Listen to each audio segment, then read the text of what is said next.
Hello, grade 12 students! I am Sir Iron Desales, your science teacher, and welcome to our physics class. For the past sessions, we have been talking about electricity and its related concepts. From there, we were able to talk about capacitors and capacitance. Our lesson for today will also be connected to capacitors. But before we go into that, let us first recap your learning of your previous discussion. Now students, what I would like you to do is to define these terms based from your learnings on your previous discussions. These terms are electricity, capacitors, capacitance, series circuit, and parallel circuit. Your 2 minutes starts now. Very good students, thank you so much for your definitions. Now let us check if your definitions are accurate with my definitions here. Electricity is simply the flow of electrical current and charges in a conductor. Capacitor is any device that can store electrical charges or energy. Capacitance is the ability of any material or device to store electrical charges. Series circuit has a single path that flows in each component, while a parallel circuit has branches that flows in any part. Now we have recalled these things, let us relate these concepts into our topic for today. But first, let me ask you guys, do you have appliances at home? Have you seen a mechanic or even your father fixing broken appliances at home? Have you wondered what can be found or what can be seen inside any electronic device? Yes, you can actually see these things inside any electronic device. We call them as circuit boards. Circuit boards contains devices such as transistors, wires, switches, resistors, and of course, the capacitors. The capacitors are arranged in a specific manner either in a series connection or in a parallel connection. And the total capacitance that this network of capacitors can store or accumulate is called as the equivalent capacitance. For today's discussion of equivalent capacitance, we will only be focusing on the calculations of equivalent capacitance of network capacitors in a series and parallel connection. So get ready with your scientific calculators, your hearts, and your brains. You know what guys, I can see a lot of sour faces as of the moment. But anyways, you'll be finding the essence of this topic later on. Alright? So, what I would like you to do now is to watch this video entitled Equivalent Capacitance over YouTube. The link is provided on your modules and it is a 12-minute video. Yes, it is a 12-minute video but I would like you to watch only the first 3 minutes part. Alright? After that, you go back to our class and we will do an activity related to this video. Go! So how was the video, students? Yes, very good. Now, what I would like you to do is to fill out this graphic organizer which is also found on your modules. This graphic organizer contains the information that you have extracted from the video that you have watched.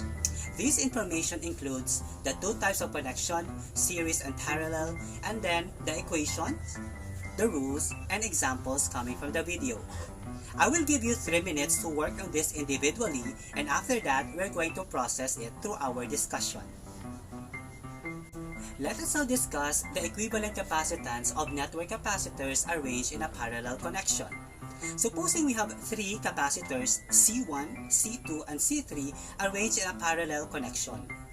What is the rule and equation in computing for the equivalent capacitance?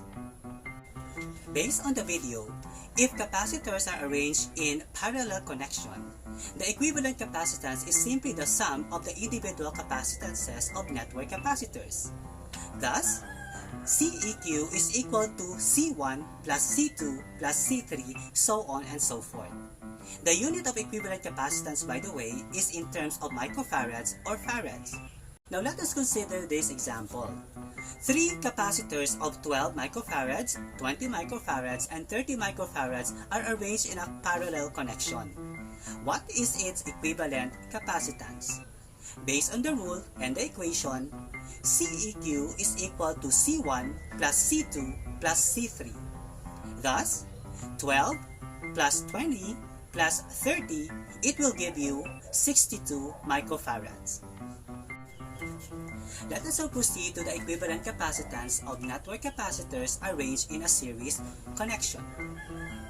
Supposing we have here three capacitors C1, C2, and C3 in a series connection. What is the equation and what is the rule in calculating its equivalent capacitance? Based on the video, if capacitors are arranged in series connection, the equivalent capacitance is equal to the sum of the reciprocals of the individual capacitances of the network capacitors. Thus, 1 over CEQ is equal to 1 over C1 plus 1 over C2 plus 1 over C3, so on and so forth. Still, the unit is in microfarads or farads. Let us have this example. Three capacitors of 12 microfarads, 20 microfarads, and 30 microfarads are in a series connection. What is their equivalent capacitance? Based on the equation, 1 over CEQ is equal to 1 over C1 plus 1 over C2 plus 1 over C3. Thus, 1 over 12 microfarads plus 1 over 20 microfarads and 1 over 30 microfarads. In your calculators, it will give you 1 over CEQ is equal to 10 over 60 microfarads. Get the lowest term of 10 over 60, it will give you 1/6. Then, get the reciprocal of 1 over CEQ is equal to 1/6. It will give you 6 microfarads. I can sense that your heads are really aching right now, right? But anyways guys, it's a matter of practice. Now what we will do is for you to work in pairs, so meaning you're going to look for a partner, and I would like you to answer these two items here. Okay? First item is that you have two capacitors arranged in a parallel connection. Both are 8 farads and 12 farads each. Calculate their equivalent capacitance. And in the second, you have three capacitors in a series connection. You have 3 microfarads, 6 microfarads, and 2 microfarads. Compute for their equivalent capacitance. I will give you 5 minutes to work with your pair, and after that, I will be asking some of you to present their solution. It's time to interact and collaborate with your partner. Go! I really commend you guys for presenting your solution to the class. Let us give them a round of applause, please. So you see, 2 heads are better than 1, right? You can be more efficient and more accurate if you collaborate with others. Okay? Now let us check your solutions. For number 1, you have 8 farads and 12 farads capacitor in a parallel connection. So the equation states that CEQ is equal to C1 plus C2. So that is 8 plus 12, it will give you 20 farads. Now for the second item, you have a series connection containing 3 capacitors, 3 microfarads, 6 microfarads, and 2 microfarads. So 1 over CEQ is equal to 1 over 3 microfarads plus 1 over 6 microfarads plus 1 over 2 microfarads. In your calculator, it will give you 1 over CEQ is equal to 59 over 120 microfarads. Get the reciprocal of that, then CEQ is equal to 120 over 59 microfarads. It will give you CEQ is equal now to 2.03 microfarads. Now that you have learned how to calculate equivalent capacitance of network capacitors in series and parallel connections, I have here a problem for you to answer as your assessment for 5 minutes.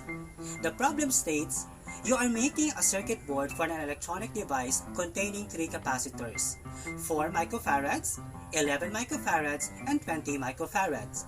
Calculate the equivalent capacities if you will place them in both series and parallel connections. Which of these two connections will be more efficient to use? Explain your answer. Your 5 minutes starts now. Now let us check your work. For the series connection, you have 1 over CEQ is equal to 1 over 4 microfarads, 1 over 11 microfarads, and 1 over 20 microfarads. Then 1 over CEQ, from your calculators, it will give you 43 over 110 microfarads. Get the reciprocal of these, then CEQ is equal to 110 over 43 microfarads, it will give you 2.56 microfarads. Now, for the parallel connection, you have CEQ is equal to 4 microfarads plus 11 microfarads and 20 microfarads. CEQ is equal to 35 microfarads. Now, which one is more efficient to use, the parallel connection or the series connection? Take a look at the equivalent capacitance of each connection. For parallel, you have 35 microfarads, and for series, it's 2.56 microfarads. The greater the equivalent capacitance, the greater also is the electrical charge that it can store. Thus, our parallel connection here, which is 35 microfarad, is more efficient to use than the series connection, which is only 2.56. At this point, let us appreciate capacitors and capacitance to our daily lives. What have you noticed to your electronic devices or appliances at home when suddenly brownout occurs? Yes, some of these appliances might immediately turn off with the absence of electricity. But some appliances might continue to work because of the presence of capacitors in them. We learned that capacitors can store electrical charges or energy and may act as a temporary power source with the absence of a main power source.